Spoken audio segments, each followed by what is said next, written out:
Okay, so action, balance. Let's zoom in on the hands and feet of our characters.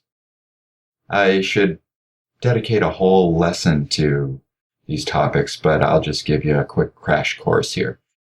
Things to remember. Your hand is not just fingers mounted to a wrist.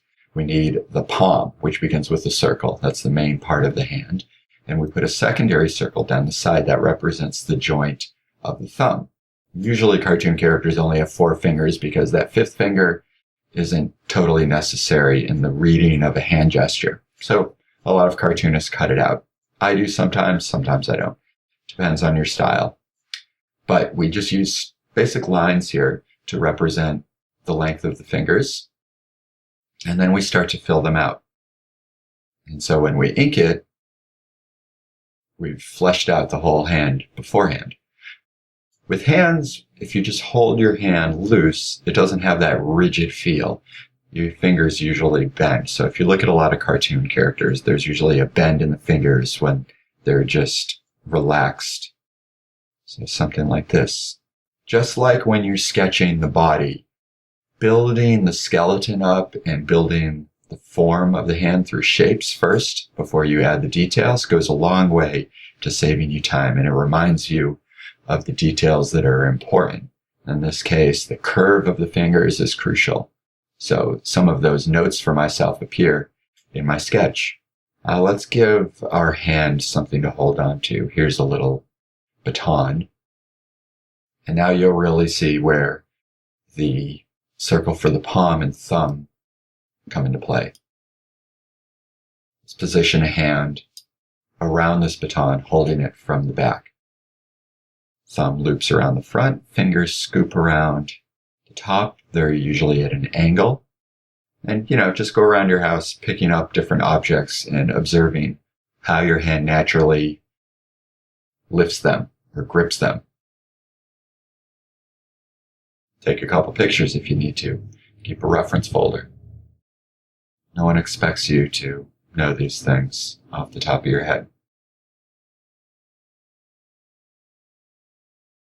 Just like with body language, there's a weight to the hands. The fingers want to curve down. They almost want to settle into the palm.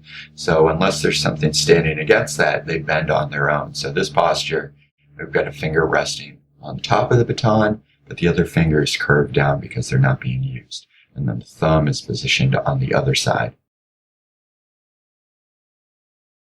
Let's turn our baton sideways and grip as if we're hanging from the baton. So we curve the fingers around the top. The thumb is holding from the side here. And now let's put even a little more weight on that hand. So I'm going to stretch the palm, stretch the thumb, and stretch the fingers. And now it looks like the grip is weakening. And the character is about to let go. Also looks like a Ninja Turtle hand now. Okay, so there's your crash course on hands. Let's look at feet. First, we have the leg and the circle, which is the heel of the foot. And on top of that, we're going to put a wedge. I'm going to draw it at a 3/4 turn, just so we get a sense of the side and the top at the same time. So here's our wedge for our foot. I'll put a little circle there on the ankle. And let's just draw a bare foot with 4 toes. The wedge is crucial to helping you figure out the angle of the foot and also the placement of it on the ground. Now let's try from a profile view. It's your wedge and your ankle, and just for fun, we'll throw a shoe and a sock. Well, let's do a little like Converse style high top here. The shoe fits right over top of the wedge.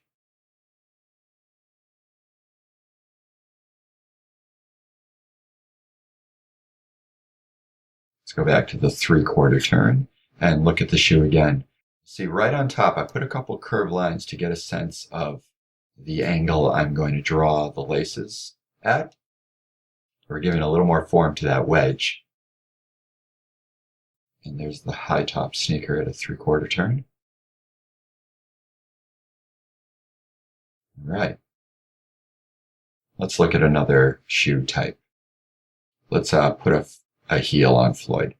So we bring the heel up in this case, and I'm going to throw another circle in here. This represents the big toe, and then that helps us find the new placement of the weight. So now we've got a more exaggerated bend in the foot and a risen heel.